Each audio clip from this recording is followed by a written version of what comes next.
গানটা শুরু থেকে যদি বলতে চাই যে গানটা যে লিখেছে আমার বড় ভাই তো একা হাতে অনেক কিছু করেছে, গানটা লিখেছে প্লাস ভিডিও ডিরেক্টর। আমাকে আসলে সবাই একটু বেশিরভাগ সময় প্রথম দিকে চিন্তা হচ্ছে দুঃখের গান দিয়ে। আমার গান শুনে অনেক মানুষ রাত্রে কান্না করতো আর কি। হ্যাঁ, ইন্ডাস্ট্রিতে আমি মানে ঢুকেছিলাম মোটামুটি এইভাবে করে যে আমার গান শুনে অনেকে কান্না করবে। একটা সময় গিয়ে মনে হলো যে শুধু তো মানে বিশেষ করে আমার বিয়ের পরে মনে হলো যে শুধু কান্না গান দরকার নেই, একটু নাচার মানে একটু রোমান্টিক গান হোক। পরবর্তীতে এসে লাস্ট 2 বছরে আমার মনে হয় আমি অনেকগুলো ডান্স বিটের গান দিয়েছি এবং যেটা অডিয়েন্স খুব নিয়েছে। আর এই ধারাবাহিকতায় মনে হচ্ছিল যে হ্যাঁ আমি একটা বোম ব্লাস্টিং কিছু করতে চাই, তার জন্য আসলে একটা বড় সাপোর্ট দরকার ছিল। সেই সাপোর্টটা আমাকে দিয়েছে আসলে ব্ল্যাক বক্স মাল্টিমিডিয়া। আমাদের রনি ভাইকে অনেক ধন্যবাদ। রনি ভাই আমাকে এসে বলেছিল যে ভাই একটা এমন একটা গান চাই যেটা দেখে মনে হবে সিনেমার গান এবং সিনেমার একটা ভাইব যেন পাই। এটার জন্য আপনার যা লাগে যা করতে হয় আমি আছি আপনার পেছনে।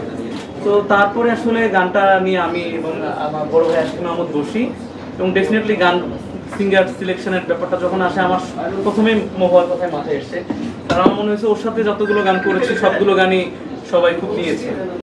মহুয়া অনেক ভালো গেয়েছে। আমি আমার জায়গায় চেষ্টা করেছি যে মিউজিকটা একটু মানে সবাই না একটু তামিল ভাইবটা পছন্দ করে, আমি একটু ট্রাই করছি যে ওই ধরনের কিছু করার জন্য যেন একটু মানে রিদমিক হয়, ডান্স বিটের গান হয়। আর এবারে আসতে চাই গানটার ভিডিও নিয়ে। গানটার ভিডিও বড় ভাই তো খুব ভালো মেক করেছে এবং ওর পেছনে ওর যারা শক্তিশালী হাতগুলো ছিল যেমন গৌরব ভাই অসাধারণ, ওনার ডান্স স্টেপগুলো খুব সবসময় অন্যরকম হয়। আরিয়ান ভাইয়ের ফ্রেমিং নিয়ে কখনো কথা বলি না, উনি অসাধারণ করে। সেট ডিজাইন যিনি করেছেন আর ডিরেক্টর আমাদের অসাধারণ করেছেন। আমি বরাবরই বলতাম ভাই সচরাচর যেরকম এই ককশিট টকশিট দিয়ে মানুষ সেট বানায় এরকমটা যেন না হয়, এবং উনি আমার কথা রেখেছেন, অসাধারণ একটা সেট বানিয়েছেন। আমার ছোট ভাই আজগর, ওরে আমি সবসময় ছোটটা কথা বলি, ওরে আমি জুনিয়র দেব বলি, সত্যি মানে ওর এক্সপ্রেশন খুবই সুন্দর। আমাদের আরেকজন ছিল জয়শ্রী, ও আসতে পারে নেই, তুষার ভাই। হ্যাঁ, এবং আরেকটা ব্যাপার ফাইনাল আউটপুট যিনি দিয়েছেন ভিডিওতে তুষার ভাই, কালার এবং এডিটিং, উনি বাংলাদেশের আমার মনে হয় এই মুহূর্তে one of the best editor এবং কালারিস্ট। ওনার কালার এত অসাধারণ হয়েছে যে মানে সবাই খুবই ভালো লাগছিল দেখতে। এক কথায় নিজেদের গান নিজেরা বেশি বলা যাবে না, তবে আমি যদি একজন অডিয়েন্স হিসেবে দেখি আমার কাছে মনে হয়েছে আসলে গানটা হয়তো বা সিনেমার গানের মতো নেমেছে, সিনেমাটা আইটেম গানের না। আমরা আমাদের জায়গা থেকে চেষ্টা করেছি।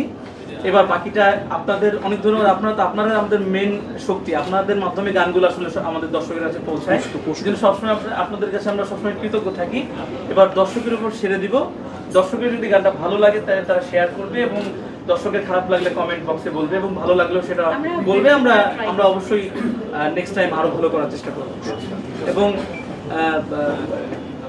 এই তো এটাই বলবো যে গানটা আপনারা ছড়িয়ে দিবেন।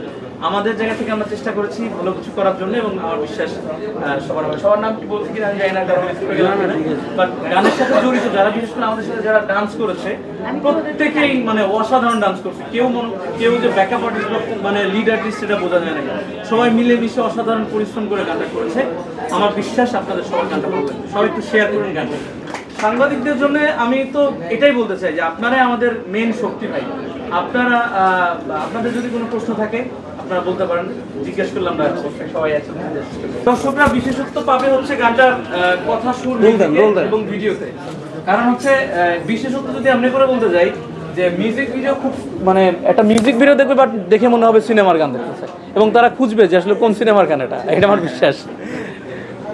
ঠিক কথা বলতে হ্যাঁ, আমরা ঈদেই ট্রাই করেছিলাম বাট ঈদের সময় আগে সত্যি কথা বলতে অনেক গান এসছে ঈদে। আমাদেরও অনেক গান এসছে, শুধুমাত্র অনেকের গান না, আমাদেরই অনেক গান এসছে এবং আমরা চেয়েছিলাম যেহেতু গানটা একেবারেই নতুন একটা চ্যানেল থেকে এবং এই গানটার মাধ্যমেই চ্যানেলটা আসলে উদ্বোধন হবে, প্রকাশ পাবে। তো আমরা চেয়েছিলাম যে যখন একটু সবকিছু থেমে যায় তখন আমরা আসতে চাই, যখন যেন আমাদের জন্য হেল্প আসবে। আমরা তো নিজেদেরকে অনেক বড় শিল্পী ভাবি না, যেহেতু আমরা ছোট মানুষ, আমরা খুব স্বাভাবিকভাবে ফাটাফাটি করতে। আপনাদের চ্যানেল নতুন, আপনাদের আর্টিস্ট নতুন, তো এই নতুন নিয়ে আপনারা সার্ভাইভ করতে পারবেন কিনা? আসলে শক্তিটা আমাদের লিরিক্স, টিউন, মিউজিক কম্পোজিশন, ভিডিওতে আমাদের কোয়ালিটি হচ্ছে আমাদের শক্তি। তো আমার মনে হয় যদি গান ভালো হয়, গানের মেকিং ভালো হয়, সো নতুন পুরান ডিমান্ড করে না। আর আজকে যারা সুপারস্টার আছে সবাই একদিন নতুন ছিল।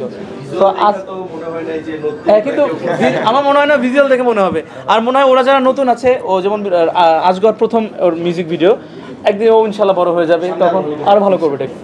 যে নেশার খেলা দেখলাম আমরা, হ্যাঁ তো এর পরবর্তী যে বিষয় যে তান্ত্রিক মিউজিক ভিডিওটি আপনি নিয়ে আসলেন, সেখান থেকে নেশার বাইরে গিয়ে সমাজকে ওইরকম কিছু দেওয়ার মতো কোনো পরিকল্পনা আছে কিনা, এরকম কোনো প্ল্যান? অবশ্যই তো আছে। দেখেন সবকিছুর মধ্যে হচ্ছে গান থেকে শেখার জন্য তো অনেক জায়গায় আছে, গান থেকে শিখতে হবে কেন? গান করি হচ্ছে আমরা বিনোদন করার জন্য, বিনোদন দেওয়ার জন্য। আপনি গান বা সিনেমা যেটা বললেন, অবশ্যই মেইন টার্গেট হচ্ছে আমাদের বিনোদন দেওয়া, তারপরে যদি গিয়ে কিছু শেখানোর যায় তাহলে শেখাবো। আর শেখানোর জন্য আমরা অনেক মিউজিক ভিডিও করেছি। এই গানটা আলটিমেটলি সত্যি বলতে আমরা শেখানোর চেষ্টাও করি না, এটা মজা করে।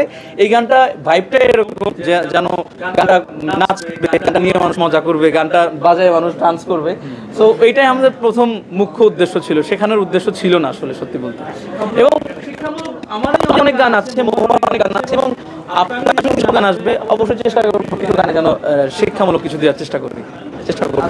আমি এর আগেও অনেক রোমান্টিক গানে অনেক সাড়া পেয়েছি অলরেডি। যদি আমি মোহর উদাহরণ দিই, আমার মোহনে অনেকগুলো সুন্দরী রে, জাদুকরিলা, এগুলো সুপারহিট গান। সবাই সুপারহিট বলছে এই অর্থে যে ভিউর দিকে চিন্তা করলেও হিট, আবার মানুষের মুখে মুখে বা হাটে মাঠে ঘাটে বাঁচতে দেখেছি।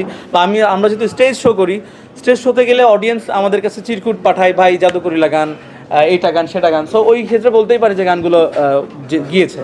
সো এর আগেও আমার গান, রোমান্টিক গান মানুষ পছন্দ করেছে বলে এই গানটাতে আমার সাহস আছে যে গানটার কোয়ালিটি যেহেতু অনেক ভালো, মানুষ নিশ্চয়ই পছন্দ করবে।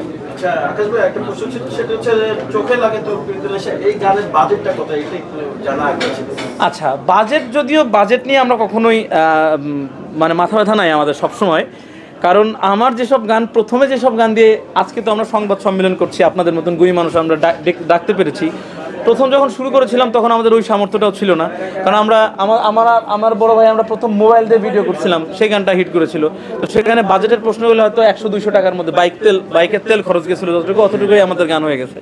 এবং আমার অনেক গান আছে যেগুলো এখনো স্ট্যান্ডার্ড কোয়ালিটির আছে, মানুষ দেখে, সেইগুলোও খুব বেশি 4-5 হাজার টাকা বাজেটের গানও আছে, আমাদের হিট গান আছে। তাই তো বাজেট নিয়ে ম্যাটার করা, তবে এটা ঠিক, এটা 4-5 হাজার টাকার গান না, এটা ভালো একটা বাজেটেরই গান।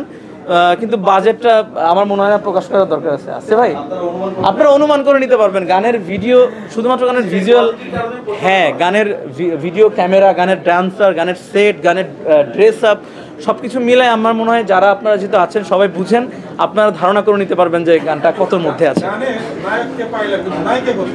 আচ্ছা, গানকে নায়িকার ব্যাপারটা তো আমি জানি না, যেমন সিঙ্গারের ব্যাপারটা আমি বলতে পারবো যে আমি মিউজিক ডিরেক্টর, সিঙ্গার কেন আসে নাই, ভিডিও ডিরেক্টর বলবে কেন নায়িকা আসে।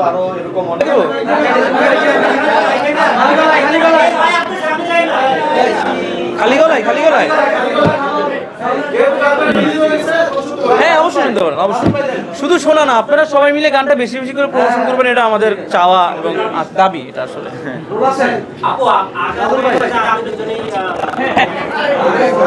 আমার অত সাহস নাই যে ওরা ছাড়া এখন গাবো, মানে মোবাইল ছাড়া।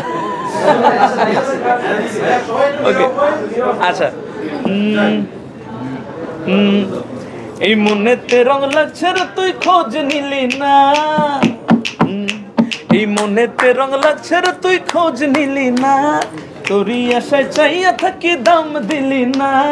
আকুম বাকুম বাকুম আকুম করে রে সোনা বন্ধু, বুঝলি না রে মনের অসুখ, আরে ওষুধ হইল তোরই ভালোবাসা। চোখে লাগে তোর পীড়িতের নেশা, ও নেশা রে, চোখে লাগে তোর পীড়িতের নেশা। আরে চোখে লাগে তোর পীড়িতের নেশা, ও নেশা রে, চোখে লাগে তোর পীড়িতের নেশা। Thank you.